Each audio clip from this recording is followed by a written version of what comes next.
Rahim, Excellency Dr. Irfan Aziroglu, Honorable Ambassador of Turkey to Pakistan, Muhtarma Amreen Jan Saiba, Secretary Itlaat und Nashriyat, Saeed Sheikh Sahab, DG PBC, PBC کے یہاں بیٹھے افسران، ممبران، ministry of information and broadcasting کے افسران،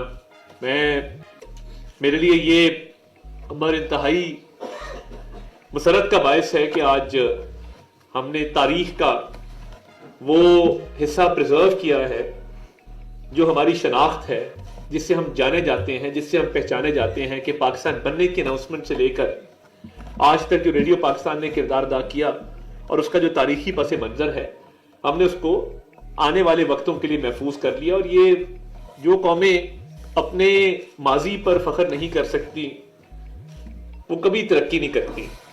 Your Excellency, I always mention that Pak-Turk friendship is deep-rooted in history. And it is such a friendship that it started before the creation of Pakistan. I say this because when the Khilafat movement started, the Muslims of the subcontinent, they felt a cause of concern for their Turkish brothers and sisters sitting thousands of miles away.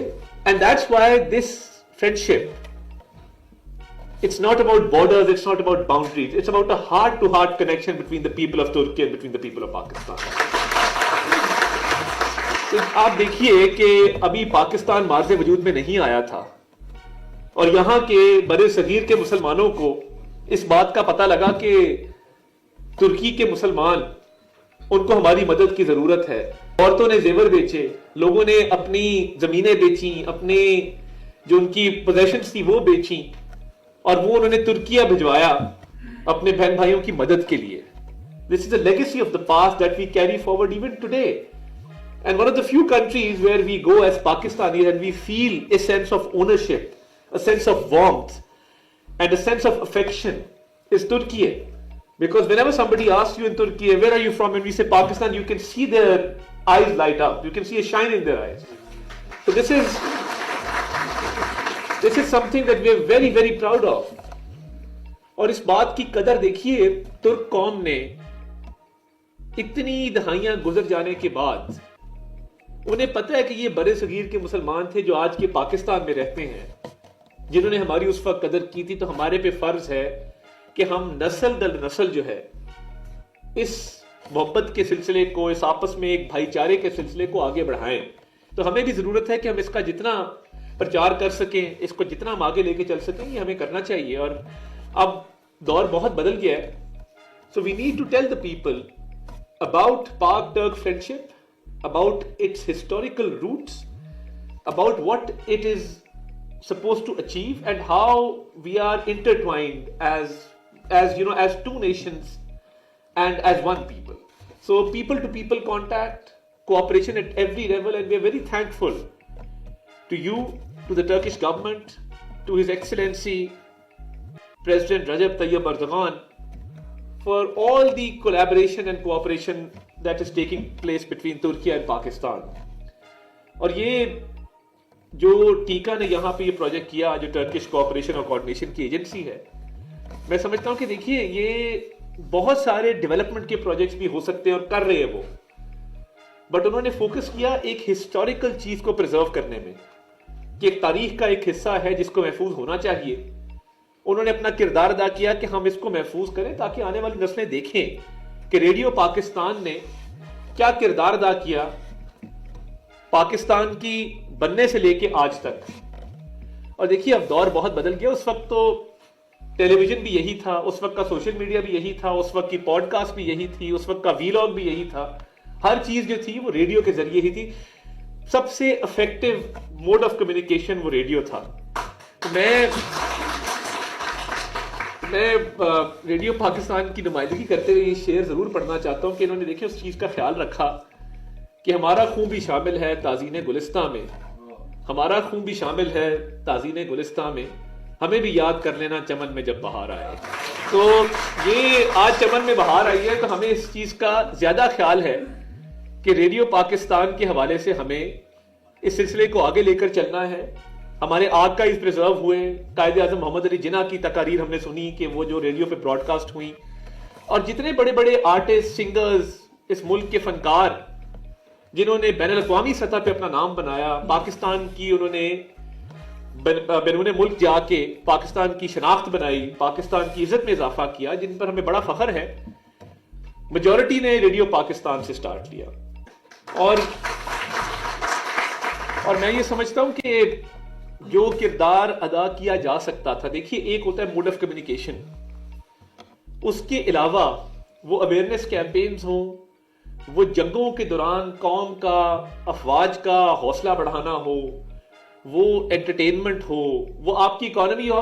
Agriculture کے programmes کیوں radio پہ چلتے تھے؟ اس کی کیا وجہ ہے کہ آپ کی رورل اکانومی تھی. آج بھی ہماری میجورٹی رورل اکانومی ہے جو زراعت پہ بیسڈ ہے.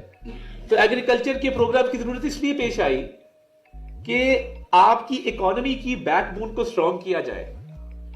اور آج کل کے لوگ اس کو نہیں سمجھتے کہ جب زراعت پہ کوئی پروگرام چلتا تھا تو جو زراعت کے حوالے سے انوویشنز کی جاتی تھیں یا معلومات دی جاتی تھیں، اور جب فصل اچھی ہوتی تھی تو آپ کی فصل ایکسپورٹ بھی ہوتی تھی، آپ کو زر مبادلہ بھی ملتا تھا. اور جب فصل اچھی ہوتی تھی آپ کی اکانومی میں پیسہ بھی سرکولیٹ ہوتا تھا، آپ کی اکانومی جو ہے وہ ترقی بھی کرتی تھی. تو جہاں پہ آرٹس کا، کلچر کا ایک رول ہے، وہاں پہ اکانومی کے اندر بہتری لانے کا، اکانومی کو سٹرونگ کرنے میں بھی ریڈیو کا رول رہا ہے. خدا نہ خواستہ کوئی قدرتی آفت آ جائے تو اس دوران کس نے کس کی مدد کرنی ہے، کیسے کرنی ہے، احتیاطی تدابیر کیا اپنانی ہے، اور کن چیزوں کا خیال رکھنے کی ضرورت ہے، کون سے ایریاز کے اندر زیادہ اس قدرتی آفت نے تباہی مچائی ہے. تو ہم پاکستانی بڑے ریزیلینٹ لوگ ہیں، جب کوئی آفت آ جائے ہم یوں اکٹھے ہو جاتے ہیں. دنیا میں اتنی چیریٹی کوئی اور قوم نہیں کرتی جتنی پاکستانی قوم کرتی ہے. دنیا کے اندر آزاد کشمیر میں زلزلہ آیا، پورے پاکستان سے لوگ اکٹھے ہو کے وہاں پہنچ گئے. 2010 کے فلڈ میں نے دیکھا، میں سندھ والی سائڈ پہ بھی گیا، میں مظفر گڑھ، دائرہ دین پناہ، ان علاقوں میں بھی گیا. میں نے پورے پاکستان سے لوگ دیکھے کہ امدادی سامان لے کے پہنچے ہوئے تھے. تو یہ ہم بڑے ریزیلینٹ لوگ ہیں. اور میں یہ سمجھتا ہوں کہ دیکھیے اس میں بھی اس وقت جب موڈ آف کمیونیکیشن خاص نہیں تھا، تو اگر کسی نے کسی کی مدد کرنی ہے کسی آفت زدہ علاقے میں تو وہ کیسے کرے گا؟ اس میں ریڈیو کا کردار تھا یہ بتانے میں کہ یہ قدرتی آفت کہاں آئی ہے، اس کا نیچر کیا ہے، اس کا میگنیٹیوڈ کتنا ہے. تو یہ آج کا دن یہاں پہ ہم پاک ٹرک کولیبریشن کو بھی سیلیبریٹ کر رہے ہیں، اپنے ماضی کو، اپنی ہسٹری کو پریزرو کرنے کو بھی سیلیبریٹ کر رہے ہیں، ریڈیو پاکستان کے کردار کو بھی سیلیبریٹ کر رہے ہیں. ہمیں فیوچر کی بھی بات کرنی ہے، اور مجھے خوشی ہے کہ ریڈیو پاکستان میں اب پوڈ کاسٹ شروع ہوئی ہیں اور بہت سارے لوگ مستفید ہوتے ہیں، ٹریول کرتے ہوئے، آتے جاتے ہوئے اب ریڈیو پاکستان کو سنتے ہیں، ہمارے FM کو سنتے ہیں. تو میں چاہوں گا یہ کہ آپ سارے لوگ بیٹھے ہیں، کوئی ایسا پروپوزل سعید صاحب بنائیں کہ ہم ماڈرن لائنز پہ مزید کیا کر سکتے ہیں ریڈیو پاکستان کو اپلفٹ کرنے کے لیے، ریڈیو پاکستان کے کردار کو ڈیجیٹل فارم میں ان کے آرکائیوز کو مزید محفوظ کرنے کے لیے، ریڈیو پاکستان کی گروتھ اور اس کی پروموشن کے حوالے سے کہ ہم آئندہ آنے والے چند سالوں کے اندر کس طریقے سے ڈیجیٹل سپیس کو افیکٹولی آکیوپائی کریں، کہ جس طرح ماضی میں لوگ ریڈیو پاکستان کو سنتے تھے اسی طرح اس کے ڈیجیٹل پلیٹ فارمز کو بھی لوگ سبسکرائب کریں اور لوگ دیکھیں کہ ریڈیو پاکستان کا کردار کیا تھا، کیا رہا ہے، اور ہم نے اس کو سیلیبریٹ کرنا ہے، اس کی تعظیم کرنی ہے اور اس کو اکنالج کرنا ہے کہ یہ کردار جو تھا وہ پاکستان کی نیشن بلڈنگ میں، پاکستان کی ترقی میں، اور جو انیشل ایئرز کی پاکستان کی ڈیولپمنٹ ہے اس کے اندر ایک فعال کردار تھا. یہ ادارہ ہم سب کا ادارہ ہے اور اس کی فلاح و بہبود ہمارے ذمے ہے. تو اس میں آپ ایون اپنے افسران سے، اپنے امپلائیز سے بھی انپٹ لیں، اور ایک پورے ادارے کی انپٹ آئے ہمارے پاس، آپ لے کر آئیے، اور ہم دیکھتے ہیں کہ ہم اگلے بجٹ سے پہلے اس کو فائنل شیپ میں کر کے اگلے بجٹ میں ہم حکومت کے پاس لے کے جائیں کہ جی یہ چیزیں ہیں ریڈیو پاکستان کے حوالے سے جس کو ریوائیو کرنے کی ضرورت ہے. تو اس میں آپ ہمیشہ مجھے اپنے شانہ بشانہ پائیں گے. میں آپ کا بڑا شکر گزار ہوں. And once again I would like to express my heartfelt gratitude to the Turkish government, to my dear friend doctor Irfan Aziz who is the ambassador here. And I was, as he mentioned, I was recently in Turkey.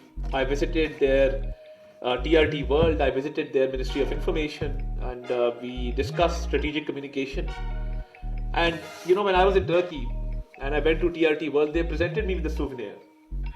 You know what it was? It was a old radio in the form of a Bluetooth speaker. They presented me a Bluetooth speaker which was in the form of the oldest transmitter. So you know that tells you a story about keeping traditions alive, about telling the people what we are about, what our past is, and both our nation, we have a glorious past.